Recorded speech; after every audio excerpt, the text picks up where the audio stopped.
그럼 이어서 오늘 섹터 중에 어떤 게 조금 더 지켜볼 만하다라고 가지고 오셨는지 두 분의 섹터 한 번 더 확인해 보도록 하겠습니다. 화면 만나보시죠. 네, 오늘 유신투자증권 조은철 대리는 전기차 배터리 그리고 이상투자자문 이석호 본부장님은 엔터주 가지고 와주셨습니다.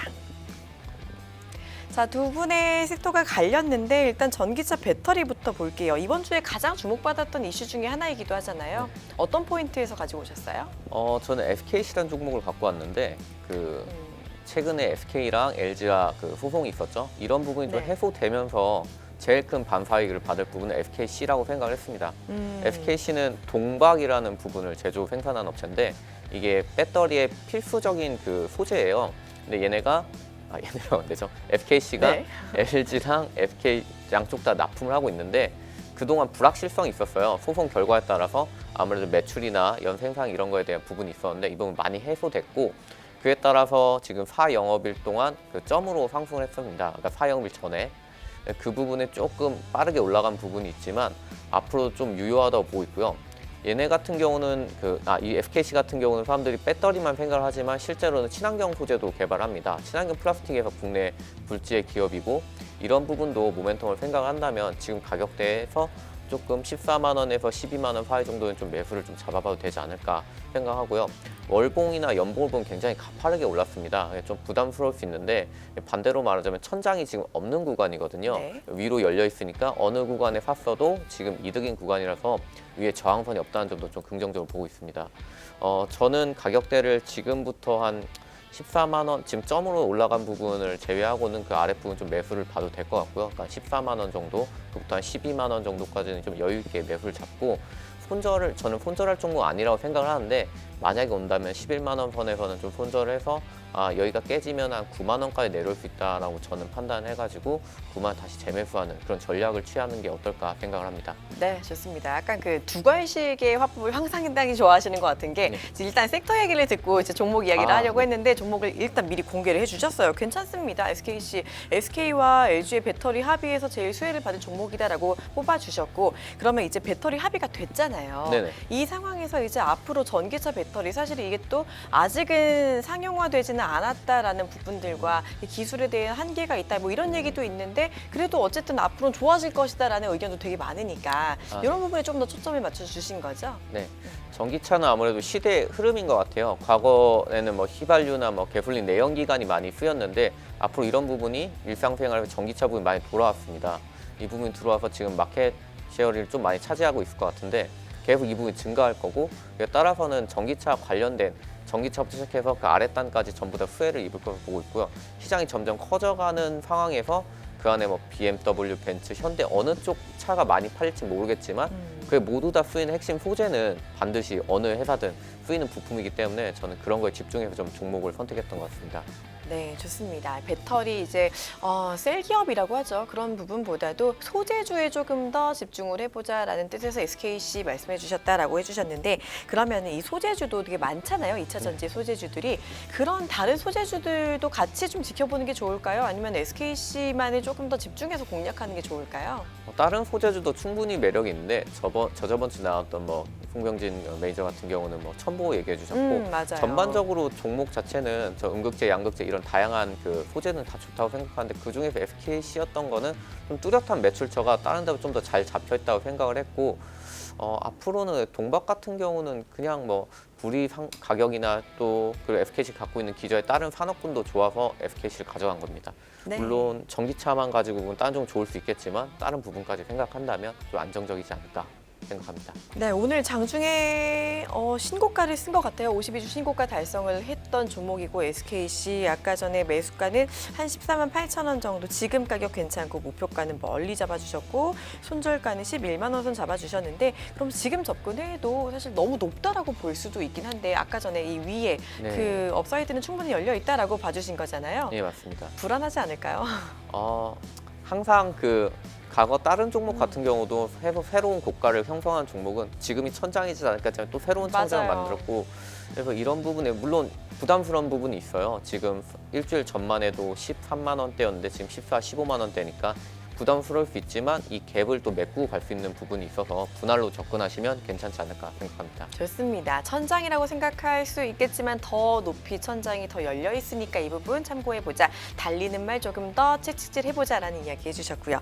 자, 그러면 우리 이석구 본부장님은 네. 요 전기차 배터리 어떻게 보세요? 괜찮게 보시죠? 마찬가지로. 뭐 좀 괜찮게 먹고요. 좀 뭐 첨언하실 거 이슈들 있으시면은 안 하는 게 좋을 것 같은데. 알겠습니다. 다음 섹터 그냥 바로 넘어갈게요.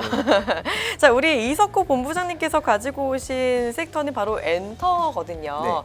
엔터 지난번에도 이제 빅히트 이야기 좀 강하게 해주셨고, 그리고 아까 전에 시황 보실 때도 엔터주 중에 하나도 빠지는 종목들이 없다. 사실 빅히트는 오늘 빠질 수도 있겠다라고 예상을 했지만 오늘 강하잖아요. 오늘 이제 엔터는 좀 어떤 쪽에서 봐야 된다라고 가지고 오셨는지. 일단 뭐 간단히 모두가 더 빠질 거다라는 구간에 시장이 빠지지 않고요. 더 오를 거다라는 구간에 시장이 또 오르지 않습니다. 그게 항상 주식시장의 반복적인 선례인데 똑같습니다. 오늘 빅히트 오늘 뭐 추가 상장되는 부분이 있기 때문에 많이 빠질 거다라고 했지만 오히려 반등하고 있는 부분을 보여주고 있죠. 이게 뭐 소위 꼭 물량이 나온다고 해서 빠지진 않습니다. 선반영돼서 빠졌기 때문에 자, 지금은 좀 관련주들을 다시 한번 살펴볼 어떤 이슈다라고 보고 있고, 뭐 오늘 뭐 속담 좋아하시니까 말씀드리면 고래 싸움에 새우 등 터진다는 말 있잖아요. 근데 오늘 주제는 이겁니다. 고래 싸움에 등 터지는 새우를 주워 먹자. 아, 예. 오. 공짜로 먹는 거죠. 와, 명언 제조기네요. 예. 왜 그러냐면 선정한 이유 중에 하나가 국내에 OTT 업체들이 있습니다. 뭐 OTT 하면 그냥 동영상 온라인 서비스인데 이제 넷플릭스를 시작으로 해서 디즈니 플러스 이제 국내에 이제 들어오려고 하고 있습니다. 네, 맞아요. 국내에 막대한 자금을 가지고 이제 뭐 그 시설을 이제 증설을 하고 뭐 드라마 제작사를 이제 섭외하고 있는데 이 부분에 대해서 저희가 보게 되면 삼성하고 LG 폰 싸웠을 때 삼성이 아직도 선호하고 있잖아요. LG 뭐 물러났고 이게 선점이라는 게 가장 중요합니다. 쿠팡도 마찬가지고요. 자, 그럼 대표적으로 몇 년 전에 이제 넷플릭스 국내에 들어왔고 각 통신사들이 어떤 입장을 취했습니까? 아, 들어와도 너네 이길 수 있어. 한번 들어와봐. 우리만의 서비스로 이겨버릴 거야. 근데 지금 다 손들고 협약하지 않았습니까? 이유는 드라마 하나 만들 때요. 보통 저희가 한 60억, 70억이면 만들었거든요. 넷플릭스는 본인들 할 때 한 200억, 300억 그냥 웬만한 영화 만들듯이 써버립니다. 질이 틀립니다. 맞아요. 그러다 보니 이제 질 수밖에 없었죠. 근데 이 구간에서 중요한 건 뭐냐면 디즈니라고 하는 이제 글로벌 기업이 이제 들어오게 됐어요. 네. 그래서 넷플릭스 같은 경우는 한 달 이제 무료 서비스도 이제 없앴고요. 맞아요.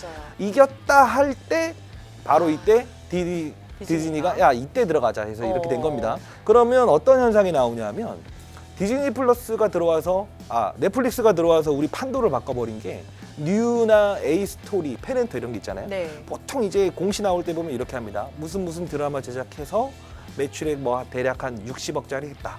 그럼 얼마 맞아요. 오냐면 한 6억도 못 벌 겁니다. 아, 그래요? 예. 근데 지금 어떻게 하는지 아세요? 가서 어떻게 하나요? 넷플릭스가 딱 이렇게 드라마 제작 업체 갑니다. 한 500억 줄 테니까 드라마 하나 만들어 주세요. 와우. 대신 너네들한테 한 100억은 책임져 줄게. 이래요. 와, 스케일이 다르네요. 그리고 한 마디 더 합니다. 2편 만들어 주면 150억까지는 영업이익 나오게 해줄게. 와. 자, 그러면 이게 무슨 뜻이냐면 예전 같았을 때는 SBS부터 시작해서 뭐 스튜디오 드래곤의 거꾸로 을인 입장이 된 거예요. 우리 거 좀 이렇게 해줘요. 조금 받아먹는 구조. 그래서 그때 당시에는 CJ, ENA, 스튜디오 드래곤 이런 애들이 엄청나게 수익을 그냥 다 독차지할 수밖에 없었거든요. 그쵸. 근데 지금은 얘네들이 딱 어느 정도 이 메인격에 만들어내는 제작사이기 때문에 SBS나 이런 데는 드라마를 만들긴 하지만 지금 상태에서 안 할 수는 없어요. 어거지로 만들어내는 그쵸, 것뿐이에요. 그쵸. 근데 지금 있는 뭐 사마 네트워크나 이런 회사들 같은 경우에 한 10배 정도의 성장을 기대할 수 있어요. 이유는 넷플릭스 들어와갖고 어떤 뭐 가격을 따지지 않습니다. 판도가 완전히 바뀌었네요. 네. 많이 만들어주면 많이 만들어줄수록 너네한테 영업이익 책임져 줄게. 그리고 한 공시 중에 재밌었던 게 뭐냐면 뉴라는 업체 있거든요. 네, 알아요. 500억을 공시를 했는데 상대방 공개를 안 해요. 그리고 어떤 드라마인지도 말을 안 해요. 섭외가 누가 됐는지도요. 이게 무슨 뜻이냐면 한마디로 어떠한 큰 어떠한 업체에서 어느 정도의 얘네들한테 앞으로 이 마진이라는 거나 어떤 그 섭외되는 어떤 글로벌 연예인들 다 돼 있으니까 그냥 만들어. 돈 줄 그렇구나. 테니까. 이미 해버리는 거예요. 그것만 보더라도 와 이거 엄청난 어떤 파이들이 돌고 있구나 이런 걸 좀 볼 수 있을 것 같고 자 그러면 넷플릭스에서 그런 계속 이런 어떤 심화적인 가격 경쟁을 일으켰는데 여기에 디즈니가 오게 되면 어떻게 할까요? 또 싸울 겁니다. 그쵸, 국내 제작사한테 야 우리는 1,000억 줄 테니까 한번 만들어봐 이렇게 됩니다. 왜 그러냐? 난리 났다. 지금 저희 이 모든 시스템이 네. 플랫폼을 가지고요. 그 밑에 있는 얼마나 많은 영상들을 가지고 있느냐에 따라서 구독자를 많이 늘릴 수 있느냐 없느냐의 싸움이에요. 이게 바로 지금 형의 OTT 한 부분이고 그쵸. 유튜브도 마찬가지입니다. 맞아요, 맞아요. 그러다 보니 아까 말씀드렸던 고래 두 명이 싸울 때 새우는 뜰 거잖아요. 터진 새우 주워 먹으면 된다. 뭐 이삭 죽게 하면 된다는 뜻에서 저희가 좀 선별하게 됐고 네네. 그래서 앞으로 이제 뭐 국내 제작사의 업체들은 몸값이 오를 수밖에 없고 과거에 경험하지 못한 10년 전 기준으로 했을 때 성장 그 중국 시장이 열렸을 때 그때 성장보다 한 3배 정도는 더 성장할 수 있는 어떤 계기를 마련했다는 의미에서 이 드라마 업체를 좀 선정하게 됐습니다. 좋네요. 엔터사들 중에서도 이제 제가 예상했던 그런 이제 빅히트 같은 그런 엔터사가 아니라 이제는 좀 드라마 제작 쪽으로 가지고 오셨다. 그러면은 바로 여쭤볼게요. 등 터지는 새우, 우리가 주워 먹을 새우는 어떤 새우가 있을까요? 저는 미괄식을 하고 있죠. 아까 두괄식을 했지만 네네. 이게 원래 사람 좀 간질나게 하는 가장 좋은 방법입니다. 되게 지금 애타요. SM CNC라고 하는 기업인데요. 뭐 일단 SM이 대주주입니다. 그리고 이 대주주가 SK텔레콤이 돼 있고요. 그리고 이게 어떻게 된 거냐면 또 하나 더 말씀드리기는 광고 기업인 SK플래닛이라고 있었는데 SK텔레콤이 지분을 인수하게 되면서 SK플래닛까지 같이 인수하게 됐어요. 광고 회사입니다. 이게 어떤 구조가 되냐면 제가 전에도 말씀드렸다시피 플랫폼 기업을 좋아한다라고 했잖아요. 얘네들이 여행, 엔터, 그리고 여기 앞에서 말씀드렸던 드라마 제작 네. 세 개를 합니다. 본인들 혼자 다 할 수 있습니다. 뭐 예를 들어 드라마 와. 만들고 연예인을 보유하고 있거든요. 네. 강호동, 이수근 뭐 말도 딱 들으면 그쵸, 알만한 그쵸, 사람들 그쵸. 많아요. 그러면 연예인을 대상으로 해서 관광, 여행을 시작으로 해서 광고, 연예인들도 쓸 수 있고요. 그리고 막대한 PD를 보유하고 있습니다.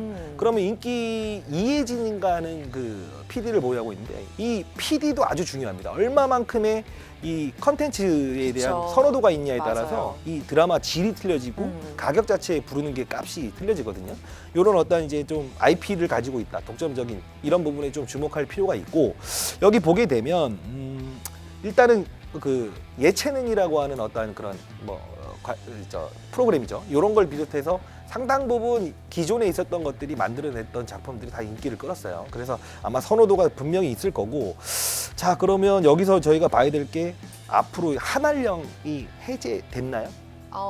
되진 된다고 한 것 같아요. 아직 된 것 같진 그렇죠. 않는데. 아무래도 네, 시진핑 제가 기석이 한번 와야 이런 전반적인 어떤 큰 단락이 좀 풀리겠지 네. 기대 아직까지는 좀 풀리지 않았습니다. 어, 드라마가 지금 수출이 조금 이제 어느 정도 되고는 있지만 예전처럼 그렇게 활발하게 되고 있지는 않아요. 근데 네네. 만일에 이게 한알령이 풀리게 되면 이런 드라마 제작 업체들 과거 한 7, 8년 전에 수혜를 입었던 플러스 알파 요인이 분명히 작용할 거고요. 네. 그리고 에이스토리나 뉴 펜엔터 요거의 3인방 드라마 제작사고 말씀드리는데 아까 말씀드렸다시피 5억짜리 만들 어떤 업체 과거에 한 10억, 20억 줄 테니까 만들어줘. 영업이 분명히 올라갈 수 있는 근거가 될 수 있을 거고 그리고 이제 뭐 저희가 이제 한 예로 시장이라는 게 경제를 보고 업종을 보고 종목을 본다 이런 말 하잖아요. 네. 거기서 종목은 시장 돌아갈 때 찾으면 되는 거고요. 네. 업종만 잘 봐도 그쵸, 사실 한 맞아요. 어느 정도 중간치긴 합니다. 근데 아까 말씀드렸다시피 서두에 제가 말씀드렸던 근거가 SK와 LG 플러스와 KT와 아프리카 TV와 어떤 공통점을 우리가 유추해보자. 작은 기업들 아니잖아요. 그쵸. 다 조 단위, 몇십 조 단위 넘어가는 기업이니까 여기서 공통점은 어떤 방송에 대한 미디어에 대한 부분을 강조하는 어떤 수급들이 있구나. 네. 오늘 바이오 올라가는 것들을 외국인 다 팔고 있습니다. 뭘 사고 있냐? 제가 아까 말씀드렸던 업체들은 전부 다 이제 외국인들이 순매수를 이어가고 있는 거예요. 네. 그럼 오늘 3천억 사는 거에 다 이 종목을 사고 있다는 겁니다. 여기서 힌트를 얻고 아까 말씀드렸던 빅히트. 악재 오늘 나왔지만 반등한다. 맞아요. 저희 주식시장의 설레에 무슨 말이 있냐면요. 악재에 반등하면 저점, 호재에 오르지 못하면 단기 고점이라고 합니다. 이거 오늘 악재가 나왔지만 반등하고 있다는 건 충분히 시장에선 저점이다라고 판단하고 있다는 거고요. 거기서 이제 마지막 이제 섹터별로 빅히트 밑에 있는 어떤 방송 플랫폼 업체가 어떤 게 있을까라는 의미에서 뭐 SM, CNC를 골라온 거기 때문에 이런 근거들을 대상으로 네. 시장이 변할 때마다 충분히 이렇게 체크하면서 거래하시면 될 것 같고 네. 매수가 좀 말씀드리게 되면 네. 한번 말씀드리도록 하겠습니다. 네, 어, SMCNC. 매수가는 뭐 현재 구간에서도 충분히 매수해도 될 것 같고요. 네. 그리고 목표가는 제가 항상 말씀드립니다. 아시죠? 한 번도 안 가봤던 주가를 제가 말씀드리는 거는 저희가 뭐 5%에서 차트가 5일선 왔으니까 여기서 파십시오라고 해서 단타 치려고 하는 게 아닙니다. 시장 상황 지켜보면서 성장성을 끝까지 끌고 가자는 의미고요. 한 2,400원 정도를 제시해 드리겠고 손절가는 한 1,700원 정도. 여기는 보게 되면 121선을 깰까 말까 하는 구간이기 때문에 이때쯤 되면 둘 중에 하나일 겁니다. 시장에 엄청난 저희가 예기치 못한 어떤 하락이 왔든가 어떤 이 개별적인 악재나 우리가 예측하지 못했던 부분이 나올 거기 때문에 그런 부분은 감안을 해서 손절매를 좀 하는 것도 나쁘지 않다고 보고 있습니다. 네. 오늘도 명언제조기 터집니다. 악재에 반등하면 저점이다라고 말씀하시면서 SMCNC 말씀해 주셨고 가지 않은 길로 이렇게 매수 전략까지 말씀을 해주셨네요. 두 분과 이야기 더 나누고 싶지만 저희 시간 관계상 다음 코너로 넘어가야 되기 때문에 오늘은 여기서 마무리하고 두 분 인사드리도록 하겠습니다. 오늘 좋은 말씀 고맙습니다.